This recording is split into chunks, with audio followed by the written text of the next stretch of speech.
Que bom que você acessou o nosso canal, que Deus fale ao seu coração através desta mensagem. Não se esqueça de se inscrever em nosso canal e clicar no sininho de notificações. Deus te abençoe. Eu acredito em milagres. Você também acredita? Amém? Acredita? À luz da Bíblia, estamos fundamentando a nossa igreja para não apenas ter fé que Deus pode e realiza milagres, mas também para compreendermos toda a dinâmica de um milagre, de um sinal na vida de uma pessoa, na vida de uma família, na sua empresa. Nós precisamos compreender com clareza bíblica, porque senão a gente fica criança, a gente fica infantil na fé. A gente acha que Deus tem que fazer milagres porque nós temos fé, e não é assim. Fé tem propósito, milagre tem propósito, sinais de Deus têm propósitos, e nós precisamos estar preparados, porque Deus, Ele pode responder com um sim, com um não, ou espera, aguarde, não é isso? Então nós precisamos amadurecer. Milagres existem? Sim. O mesmo Deus de ontem é o Deus de hoje e será eternamente? Sim, mas Ele sempre terá um propósito quando realizar algum milagre. Não foi diferente na vida de Lázaro. A ressurreição de Lázaro é também um sinal, um propósito de Deus, que no nosso tempo ele ocorreu com uma finalidade, um propósito. Nós vamos entender este propósito. Hoje eu serei breve, porque é apenas uma introdução do que vamos entrar agora ensinando. Então, a ressurreição de Lázaro, narrada em João capítulo 11, este é o sétimo de 7 sinais. Me parece que João, o evangelista, ele pinçou estes 7 sinais. Mateus tem vários milagres registrados, Marcos também, Lucas também, mas João escolheu esses 7 e os chamou de sinais. Este é o sétimo de 7 sinais descritos no Evangelho de João. O milagre da ressurreição de Lázaro foi um fato que abalou as estruturas do pensamento judaico formal e do pensamento do povo.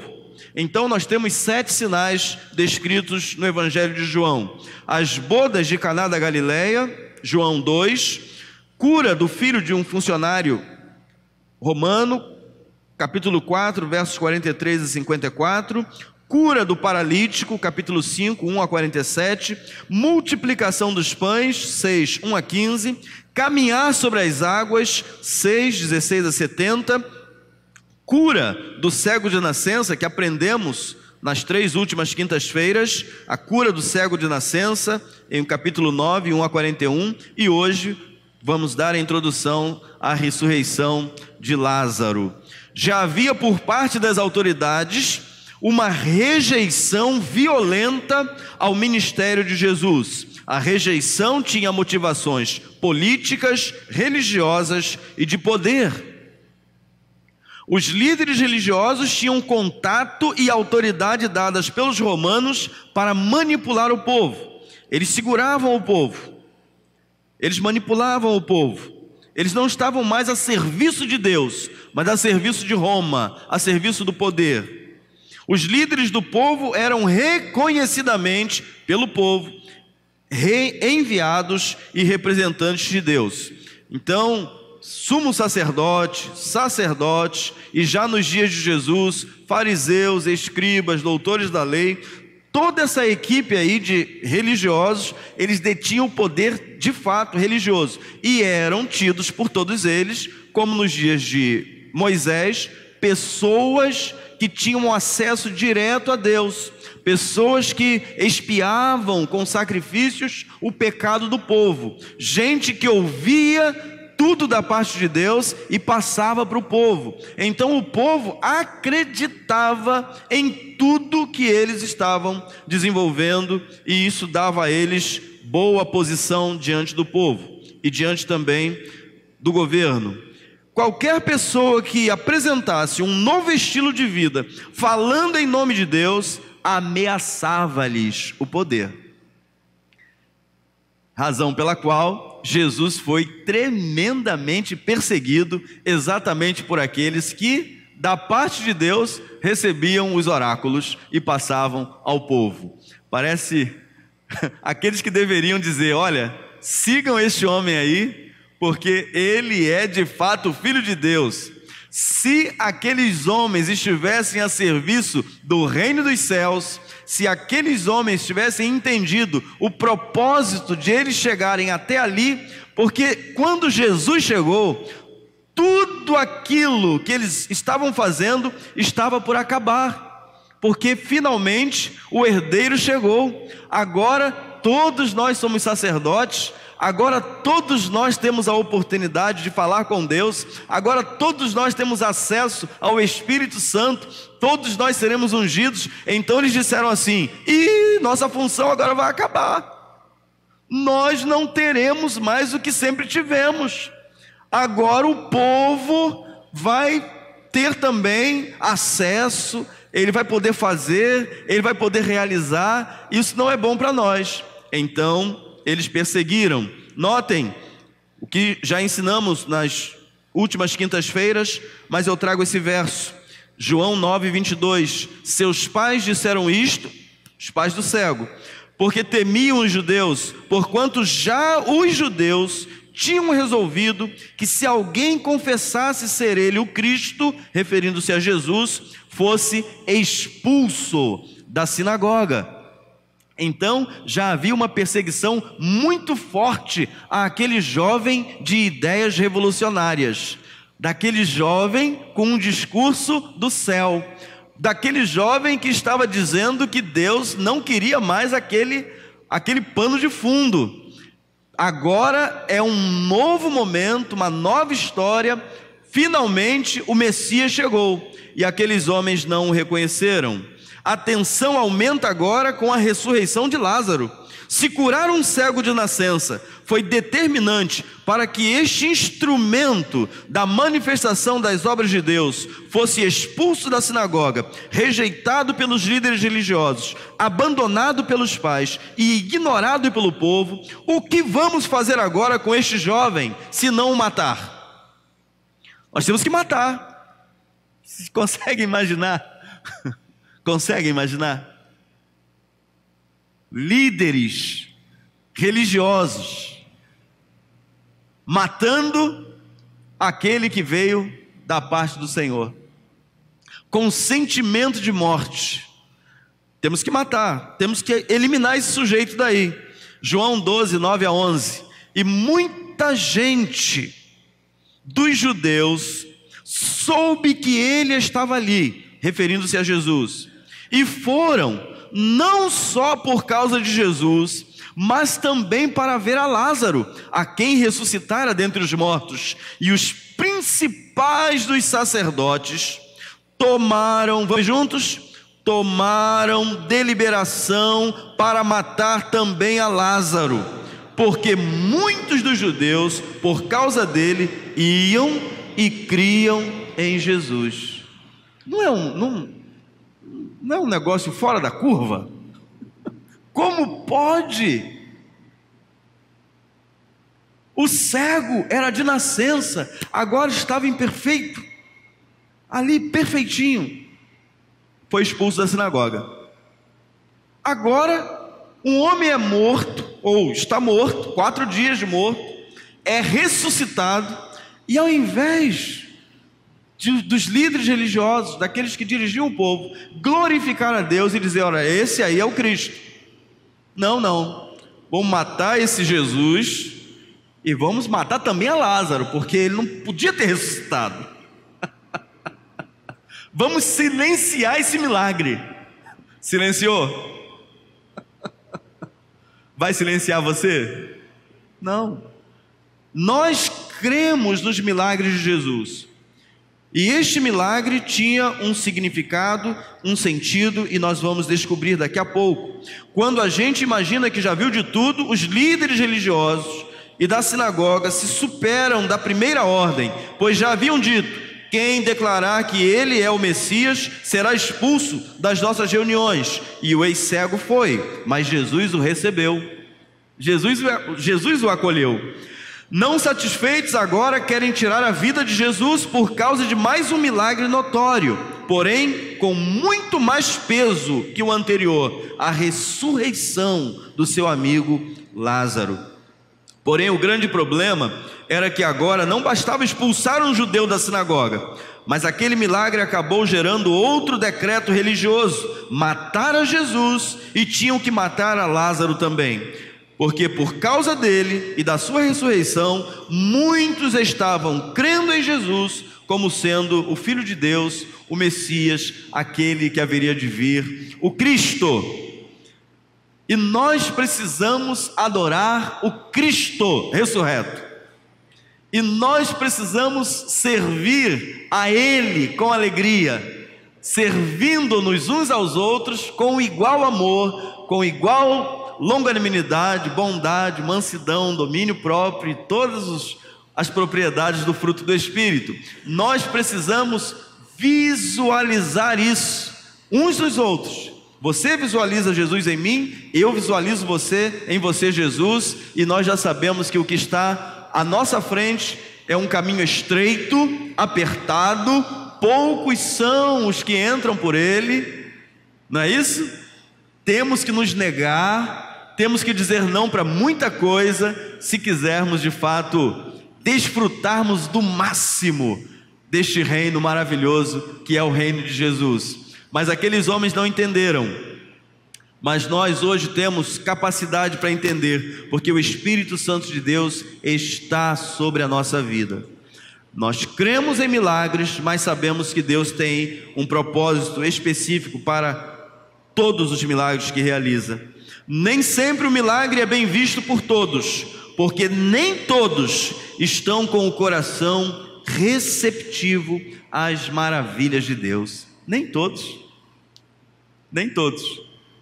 Lá ainda na varanda da casa do Fernando, enquanto almoçávamos e a chuva descia torrencialmente, irmãos, muita chuva, a gente já tinha guardado tudo, sabe? Mais ou menos quando os anjos foram tirar Ló lá de Sodoma e Gomorra, lembra que Ló estava demorando muito, que os anjos tiveram que apressá-lo? Vambora, rapaz, larga isso tudo, vamos sair logo, Deus vai destruir a cidade, vocês ainda estão aqui ainda, né? E não olha para trás não, né? E aí sim eles conseguiram sair. Infelizmente a mulher de Ló olhou para trás e virou uma estátua de sal, nos diz a palavra de Deus, e quem acredita nisso diga amém. Bem-aventurados os que não viram e creram. Nós cremos, por isso estamos falando. Então, lá naquela história, né, a história de Ló, né, Deus livrou a família dele, teve que sair rápido. Assim nós hoje lá, e o pastor Miguel trabalhando, o pastor Lisé, a gente trabalhando, e de repente a gente começou a tirar as coisas que estava do lado de fora, e enquanto a gente não tirou e colocou tudo guardadinho, né, Mário, dentro da casa do Fernando, não choveu. Mas quando a gente já estava totalmente abrigado, desceu uma água, e vocês viram aí o resultado, né? Os rios que são vários rios lá no Espraiado, né? Um bairro muito lindo, né? Uma natureza exuberante, lindo mesmo o bairro, mas muitos rios, transbordou o rio, e eu penso que nós já estávamos longe de lá quando estas coisas aconteceram. Então Deus faz milagres hoje também. Deus mostra o seu cuidado hoje também, nos mínimos detalhes. Quem está associado ao céu, quem está observando com as lentes de Deus, quem está observando as minúcias do cuidado de Deus, ele percebe que foi Deus que fez aquilo. Mas se não estiver na mesma direção, ele acha que foi acaso, ele acha que isso aí aconteceu, não é? Igual uma história que meu pai contava, dois irmãos que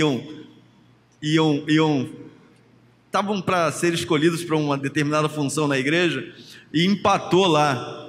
Aí decidiram tirar na sorte, né? Um palitinho maior, menor, isso lá uns anos, né? Aí o irmão que perdeu, né? Aí o meu pai disse para ele assim: e aí, o irmão está satisfeito? Aconteceu. calhou. Nem assim ele entendeu que era a vontade de Deus que o outro assumisse aquele cargo. E ele ficou aborrecido mesmo com aquele, porque perdeu na sorte, né? Então isso acontece. Mas eu e você, Deus nos convida, Deus nos convoca, Deus nos chama para fazermos a vontade dele, cumprirmos a vontade dele, não é? Jesus tinha muitos discípulos, mas ele passou a noite em oração e quando desceu do monte, ele escolheu 12. E é assim que Deus faz, ele continua escolhendo 6, 7, 12, 14, 24, e ele escolheu você. E você, e eu, e todos nós aqui, nós precisamos compreender que somos instrumentos de Deus para realizarmos os propósitos dele. Certo comentarista de João 11 disse que Lázaro, depois da ressurreição, dessa ressurreição ou deste ressurgimento, foi o homem mais infeliz da terra. Mas por quê? Porque ele estava num lugar que ninguém quer sair e teve que voltar para cá. Então ele exemplificou assim, isso não está na Bíblia não, tá, irmãos? Não procura que não está lá não, é um comentário, né, de alguém que estudou e fez esse comentário. Nem sempre o milagre é bem visto por todos, porque nem todos estão com o coração receptivo às maravilhas de Deus. Juntos vamos descobrir mais uma forma utilizada por Deus para cumprir seus propósitos eternos com seus milagres, sinais e maravilhas. A ressurreição de Lázaro tinha 2 objetivos explícitos no texto. Primeiro, glória de Deus. Jesus vai dizer isso. Esta morte ou essa doença não é para a morte, mas para a glória de Deus. Então, imaginem que Deus está tratando de um assunto temporal, de um assunto daquele momento, da dor de pessoas, do sofrimento de pessoas, e está dizendo o seguinte: olha, isso aí, quem sabe, sabe, e Jesus sabe todas as coisas. Isso aí não é para a morte, é para a glorificação do nome de Deus. Aí, o segundo motivo daquele sinal, daquele milagre, era a glorificação do Filho de Deus, Jesus. Porque neste mesmo texto, a gente vai estudar isso para frente, Jesus vai dizer o quê? Eu sou a ressurreição e a vida. Aquele que crê em mim, ainda que esteja morto, viverá. Então Jesus está dizendo que aquilo não era para a morte, aquela doença não era para a morte, mas para a glória de Deus e para a glorificação do nome dele mesmo, porque ele mesmo seria morto e iria ressuscitar ao 3º dia.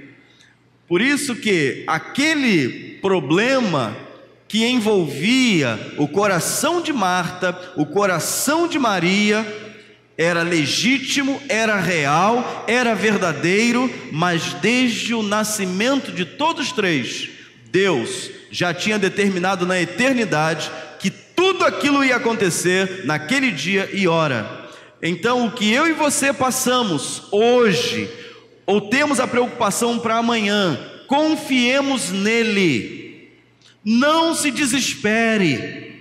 Não faça nada que não seja dirigido pelo Espírito de Deus, porque Ele tem saída, Ele tem o domínio, Ele tem o controle.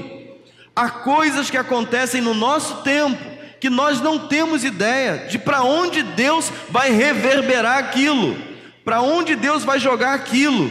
Mas assim como nos dias de Jesus, os milagres que aconteciam de fato. Ele curou o cego, mas o cego não morreu depois? Ele ressuscitou a Lázaro, mas Lázaro não morreu depois? Ele curou o paralítico, não curou? Mas o paralítico não morreu depois? As coisas deste tempo são passageiras. Dor é passageira, situações difíceis são passageiras, tudo aqui é passageiro. Momentos de alegria, passageiro, tudo passa. mas a palavra de Deus permanece para sempre. Por isso devemos olhar para ela, esperar nela, aguardar em Deus, porque Ele tem soluções eternas para a nossa vida. Notem, João 11, 1-4, havia um homem chamado Lázaro. Ele era de Betânia, do povoado de Maria e de sua irmã Marta.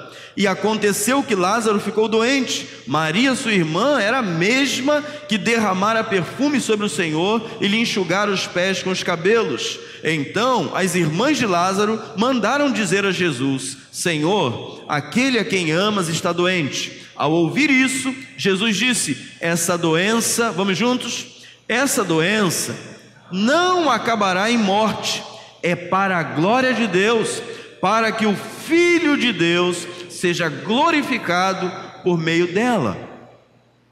Uma das razões clássicas para desenvolvermos uma vida de oração e devoção incondicional a Deus não está posta para que nossa fé cresça e tenhamos condições de resolver nossos problemas nesta terra, mas em glorificar a Deus e a seu bendito Filho em qualquer circunstância, seja quando Deus diz sim, seja quando Deus diz não, seja quando Ele manda esperar. Tudo que vier sobre a minha vida e sobre a tua vida, você deve dizer assim: Senhor, que tudo seja para a tua glória e para a glorificação do nome de Jesus. Eu não vou tomar nenhuma decisão que não seja dirigida pelo Senhor. Lembra do que Jesus falou? Tirai a pedra. Tirem a pedra. Isso eu não vou fazer. O que vocês podem fazer, vocês vão fazer, mas o que é impossível a vocês, eu faço. Então, aqueles homens foram lá. Agora, a gente tem essa mania também, né? Senhor, cheira mal. 4 dias. A gente não diz isso de vez em quando para Deus? Deus manda a gente fazer uma coisa e a gente duvida da ordem dele, mas Ele tem paciência, Ele aguarda, Ele é paciente. Ele é humilde, Ele é um Senhor que ama, não é? Quando formos ensinar aqui sobre poder e autoridade, a gente vai ver que a maior forma que Deus se revelou à humanidade foi em amor. Deus prova o seu amor. E como foi que Ele provou que nos ama? Entregando-se por nós na cruz do Calvário. Nós vamos ser reconhecidos se nos amarmos uns aos outros. Se Deus se agradasse de poder, ninguém aqui, fora o pastor, lógico, né? Ninguém aqui ia sobreviver. Ninguém. Eu, você, ninguém. Lembra que Ele disse assim para Moisés: ninguém pode olhar para mim, me ver, porque se me ver vai ser consumido, que é o meu poder, mas eu vou te mostrar toda a minha bondade, todo o meu cuidado. Botou ele na rocha. A rocha quem era? Jesus. Escondeu Moisés lá. Quando eu passar, você vai me ver pelas costas. Deus é Espírito. Quem Ele viu Jesus no Antigo Testamento. Você vai ver as minhas costas, mas para a minha face você não pode ver, porque homem nenhum pode me ver e permanecer vivo. Então eu e você somos filhos amados e precisamos demonstrar o mesmo amor que o nosso Pai. Glorificar a Deus, glorificar o Filho é a nossa missão. Nós fomos criados para a glória de Deus. Nós fomos criados exatamente para fazermos o mesmo que o nosso Pai. As razões de Deus em realizar o milagre têm muito mais a ver com os objetivos eternos do que apenas cuidar daqueles a quem Ele tanto ama, a ponto de chorar. João 11,5 nos diz que Jesus amava Marta, a irmã dela, e a Lázaro. Amava, mas Ele não foi no dia que Marta disse que era para ir. Quem se lembra? Quantos dias Jesus ficou ainda no mesmo lugar? 2 dias. Ficou no mesmo lugar. E Ele amava. Mas Ele não faz na hora que a gente quer, ou do jeito que a gente quer, ou da forma que a gente quer. E finalmente, quando ele diz assim: vamos voltar, o que os discípulos disseram? Senhor, agora estavam querendo apedrejar a gente, você vai voltar para lá? Então, Jesus não olha nada disso, irmãos. Jesus, ele segue a ordem do céu. E eu e você queremos seguir esta ordem também. Eu e você queremos andar de acordo com o céu, porque se o céu não fizer diferença na nossa vida aqui na terra, a gente não chega a lugar nenhum. É o céu que tem que dirigir. Venha a nós o teu reino, seja feita a tua vontade, assim na terra como no céu. Então Jesus finalmente vai, e quando chega lá, já está morto há 4 dias. Mas Jesus chega atrasado, irmãos? Jesus nunca chega atrasado. Ele chega no dia certo, na hora certa, porque naqueles dias só era de fato constatado pelo judeu, que o judeu entendia que durante os 3 primeiros dias a alma ainda estava lá. Aí a gente compreende por que Jesus chegou lá com 4 dias, para ficar caracterizado que aquele homem de fato ressuscitou, porque o judeu entendia que 3 dias não eram suficientes. Então, todas as vezes que a gente quiser tomar alguma decisão que vai implicar ferir princípios da palavra de Deus, vamos pensar 5, 10, 1000 vezes, porque o nosso Deus, ele é reto, e nós também, amém, irmãos? Ele não tem instabilidade, ele é estável, ele é reto. Foi o espírito que Davi pediu: Senhor, eu quero um espírito inabalável, que não se mova nem para a direita nem para a esquerda, nenhuma circunstância vai mover a minha vida, mas eu serei guiado pelo Senhor. E o último texto de hoje, João 11, 33 a 36, vamos ficar em pé, queridos. Ao ver chorando Maria e os judeus que o acompanhavam, Jesus agitou-se no espírito e perturbou-se. Onde o colocaram? Perguntou ele. Vem ver, Senhor. Responderam eles. Vamos todos juntos agora. Jesus chorou. Então os judeus disseram: vejam como ele o amava.